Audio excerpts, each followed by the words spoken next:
Hello, Namaskar.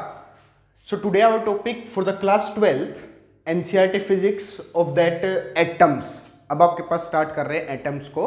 तो earlier video में हम बता चुके थे रदरफोर्ड मॉडल के बारे में। अब मैं बता रहा हूं आपको Bohr model of hydrogen atom की बोहर ने क्या आपके पास काम किया। उसने तीन पोस्टुलेट दिए उस हाइड्रोजन एटम के लिए। उसने तीन पोस्टुलेट अपनी कोई थ्योरी दी। पहली थ्योरी के अंदर मैं बताता हूं आपको क्या कहा उसने। पहली थ्योरी के अंदर वो बताता है कि कोई भी एटम है वो आपके पास एक सेंट्रल एटम और सेंट्रल एटम का टोटल जो आपके पास मास कहूं या टोटल जो एंटायर चार्ज है वो कहां कंसंट्रेट करता है, न्यूक्लियस पर कंसंट्रेट करता है। That means every atom consist A central core. कोई भी एटम है, अगर मैं सपोज करूं ये कोई एटम मान लिया, इस एटम के अंदर ये कोई भी सेंट्रल कोर होगा जिसको न्यूक्लियस बोला जाता है। सेंट्रल कोर कॉल्ड न्यूक्लियस, जिसको न्यूक्लियस बोला गया।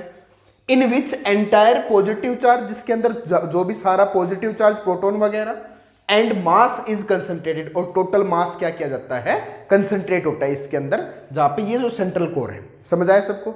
तो इसकी वजह से अब क्या करेंगे, जो फ्री इलेक्ट्रॉन्स होते हैं वो मूव करने स्टार्ट कर देते हैं। अब फ्री इलेक्ट्रॉन्स जब मूव करेंगे तो उनको रोकने के लिए उस एटम के लिए अब कुछ फोर्स की रिक्वायरमेंट होती है। वो फोर्स आपके पास क्या होता है, तो ये बताया कि दैट द सेंट्रीपिटल फोर्स जो है वो इलेक्ट्रोस्टैटिक फोर्स के बराबर होगा, कि जब ये सेंट्रीपिटल जो सेंटर की तरफ अट्रैक्टेड करके रखे और इलेक्ट्रोस्टैटिक फोर्स जो चार्जेस के बीच का आपस का फोर्स होता है, दोनों को अगर बराबर कर दूंगा तो उस एटम के अंदर वो टोटल फोर्स एक्सर्ट करेंगे। दैट मीन तो सेंट्रीपिटल फोर्स हमने क्या पढ़ा है, सेंट्रीपिटल फोर्स हमने पढ़ा है mv²/r इज इक्वल टू। अब जो इलेक्ट्रोस्टैटिक फोर्स जो रदरफोर्ड मॉडल में भी हमने किया था क्या, कि कोई भी गोल्ड फॉइल अगर लेके चलता हूं तो उसके लिए आता है 1/4πε0 ZE। This is the charge on the gold foil into में E अपॉन में R का स्क्वायर। इसको दूसरी टर्म में ये लिख सकता हूं कि mv²/r इज इक्वल टू में 1/4πε। ये आपके पास कोई भी कांस्टेंट होता है जिसको k से लिखता हूं, तो kz E का स्क्वायर अपॉन में R का स्क्वायर, ये आपके पास प्रोवाइड करता है Bohr model, that is postulate for the hydrogen atom. समझ आया सबको, ठीक है, नोट इट डाउन।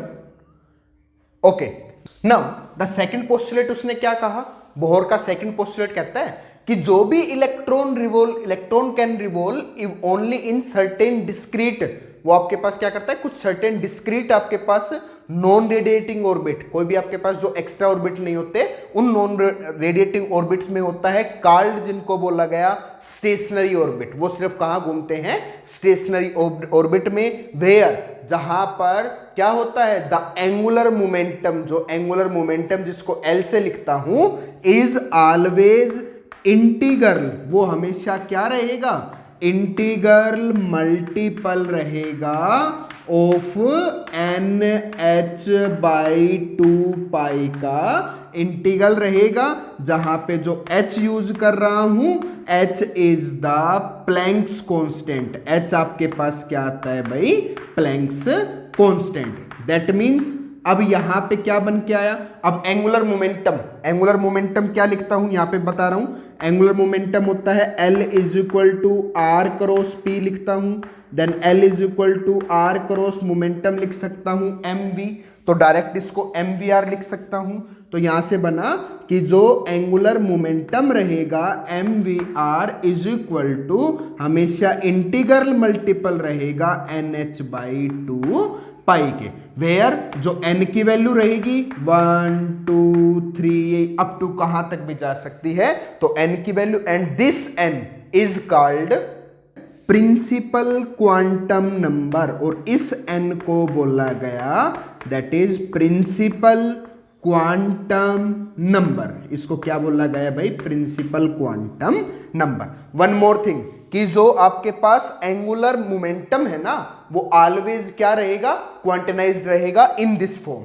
तो एंगुलर मोमेंटम हमेशा क्या रहेगा, क्वांटनाइज रहेगा, बिकॉज n इंटू में e लिख दूं और e की वैल्यू क्या है, h/2π, बिकॉज क्वांटनाइजेशन ऑफ चार्ज भी तो यही होता है, q is equal to ne, तो n यहां पे कांस्टेंट आ गया और h/2π को चार्ज मान के चल गया, तो वो क्वांटनाइज रहेगा। एक चीज और, अब ये जब भी ऑर्बिट आपके पास घूमता रहेगा तो इसमें एनर्जी लॉस नहीं होता, एनर्जी ऑलवेज कांस्टेंट। तो यहां पे लिख सकते हैं जब भी आपके पास revolves in such orbit, revolves in such orbit, जब ऐसे ऑर्बिट में घूमता है, then there is no loss of energy. तो यहां पर एनर्जी का कोई लॉस नहीं रहेगा। दैट मीन्स क्या कह सकता हूं कि एनर्जी जो है वो आपके पास क्या रहेगी, एनर्जी आपके पास चेंज नहीं होगी, उतनी ही एनर्जी से वो घूमता रहेगा ऑर्बिट में। समझ आया?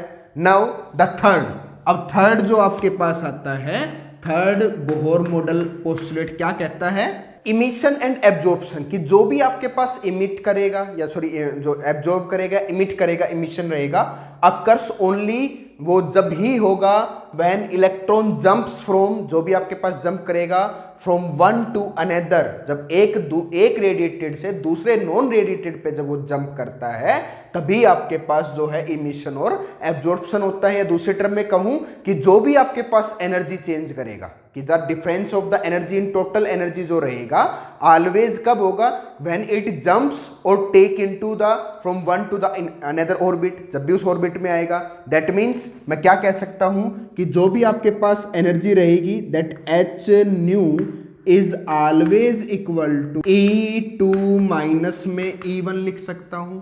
वेयर न्यू, जो न्यू लिख रहा हूं, न्यू है आपके पास that is the frequency, where ये वो फ्रीक्वेंसी है वेयर इट जंप्स फ्रॉम, जो जंप करेगा from outer to inner orbit, या फिर inner to outer orbit, outer से इनर कहूं या आपके पास इनर से आउटर ऑर्बिट कहूं, ऑफ एनर्जी, किस एनर्जी से, of energy E1 and E2 energy से। समझ आया भाई सबको आपके पास?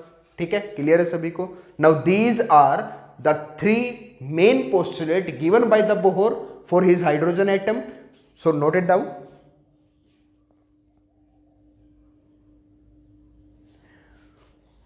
Okay, if you have any query about this video or this topic, then you can comment us in the comment section. Thank you for watching us. Also like and subscribe the video. Thank you.